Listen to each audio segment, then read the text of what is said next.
अरविंद केजरीवाल को राहत नहीं मिली, ये तथ्य है। ये ऐसा थोड़ी ना कोई ईडी और सीबीआई का एक बार फिर गोरिका का रुख करेंगे। सुनवाई शुरू हो गई है दिल्ली के राउज एवेन्यू कोर्ट में। ईडी रिमांड मांग रही है 10 दिन की अरविंद केजरीवाल की। गोरिका।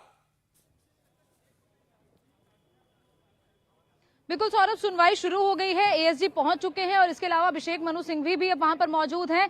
उनके अपने क्लाइंट से बातचीत भी खत्म हो चुकी है और सबसे पहले जानकारी एएसजी की तरफ से दी गई कि कितने दिन की रिमांड उन्होंने मांगी है। 10 दिन की रिमांड मांगी है। उससे पहले जानकारी दी कि कब अरेस्टिंग की गई।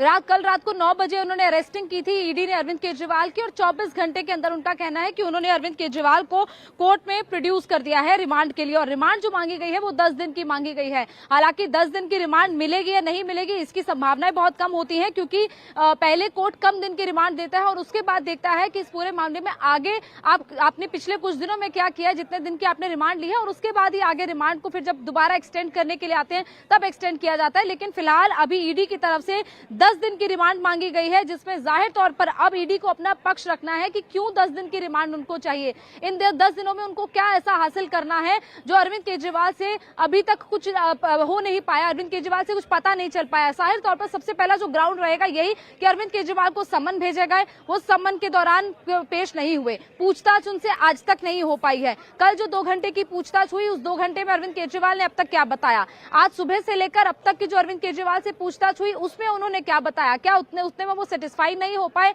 और अगर सेटिस्फाई नहीं हो पाए तो आगे उनको और क्या करना है, किन गवाहों से, किन किन आरोपियों से उनका आमना सामना कराया जाना है, ये सारी चीजें अब ये कोर्ट में बतानी होगी उनको ईडी को, ताकि उसके आधार पर कोर्ट ये तय कर पाए। और जो एएसजी राजू है वो ये कह रहे हैं कि हमने कंपाइल किया with the section 19 of PMLA का जिक्र उन्होंने किया कि उनके रिलेटिव्स हैव बीन इन्फॉर्म्ड, उनके रिश्तेदारों को ये जानकारी दे दी गई है कि सेक्शन 19 लगाया गया है पीएमएलए का, और जो रिमांड कॉपी है एप्लीकेशन की वो भी उनको दी गई है। और इसके अलावा जो ग्राउंड्स ऑफ अरेस्ट है furnish to mister Kejriwal in writing, यानी कि किस आधार पर अरेस्टिंग की गई है, सेक्शन 19 पीएमएलए का वो उन पर लगाया गया है। ये उनके परिवार को, उनके रिश्तेदारों को जानकारी दे दी गई है कि क्या है इस पूरे मामले का आधार, क्यों उनको अरेस्ट किया गया है, और इस पूरे मामले में क्या क्या ग्राउंड्स हैं ऐसे जिसके आधार पर उनको अरेस्ट किया गया। ये सारी चीजें ये कोर्ट को बताई है फिलहाल अभी ईडी ने। तो ईडी ने अभी 10 दिन की रिमांड मांगी है, और जो सेक्शन 19 जिसका उन्होंने जिक्र किया है उसमें ये कहा है कि ईडी किस आधार पर किसी को अरेस्ट करता है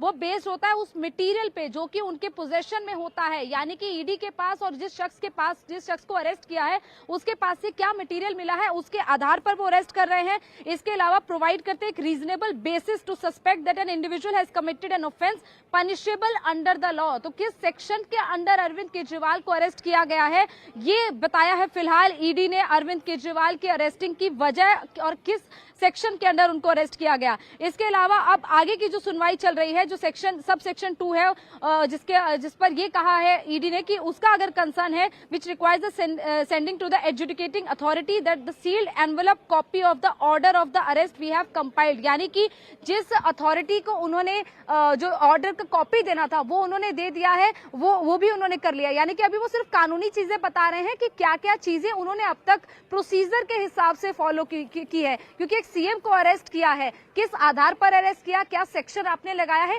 ये सारी चीजें फिलहाल अभी उन्होंने कोर्ट में जानकारी दी है। अब ग्राउंड्स बताए जाएंगे, क्या क्या ग्राउंड्स है, किस आधार पर अरेस्ट किया गया है, क्योंकि उन्हीं ग्राउंड्स पर ईडी को कस्टडी मिलेगी। तो ये सारी चीजें फिलहाल कोर्ट को भी जानकारी दी गई है। पंचनामा भी अरेस्टिंग का वो कोर्ट में दे दिया जा चुका है, उनके रिश्तेदारों को बताया जा चुका है। सेक्शन 19 के तहत उनको अरेस्ट किया गया, सेक्शन 19(1) को भी उनका कहना है कि कंपाइल किया गया, 19(2) को भी कंपाइल किया गया, 19(3) को, यानी कि 19 के तीनों सेक्शंस को कंपाइल करते हुए, उन तीनों को फॉलो करते हुए ही अरविंद केजरीवाल की अरेस्टिंग की गई है। तो अभी फिलहाल सिर्फ और सिर्फ टेक्निकल चीजें कोर्ट को बताई जा रही है, किस आधार पर अरेस्टिंग की गई है। अब ये बताया जाएगा कि आगे रिमांड क्यों चाहिए, किस आधार पर ईडी अरविंद केजरीवाल की रिमांड आज कोर्ट में मांगेगी। और इसमें जो एक बात का जिक्र किया गया कि जो चीजें उनके पास से मिली हैं, जो डॉक्यूमेंट्स, जो पोजीशन में उनके चीजें थी, उसके आधार पर अरेस्ट किया गया। और ये जो पूरा अरविंद केजरीवाल पर आरोप है, ये पूरा वो पनिशेबल है अंडर लॉ, यानी कि इसके तहत उनको सजा मिल सकती है।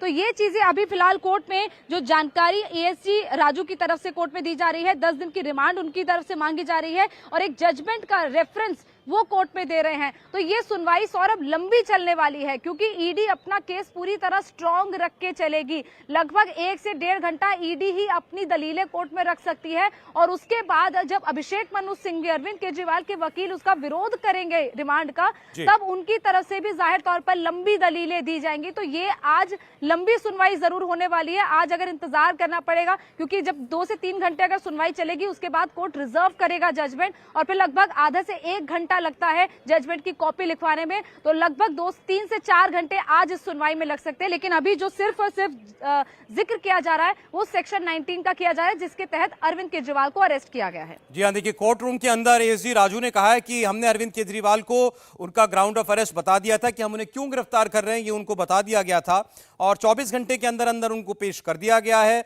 28 पेज का ग्राउंड ऑफ अरेस्ट है, यह ईडी ने बताया कोर्ट रूम के अंदर। और अरविंद केजरीवाल को कल 9:05 पर रात को गिरफ्तार किया गया था, और उनको बता दिया गया था हम आपकी गिरफ्तारी क्यों कर रहे हैं। उनको अब पेश कर दिया गया है। 10 दिन की रिमांड मांगी जा रही है, 10 दिन की हिरासत मांगी जा रही है। अब उसके जो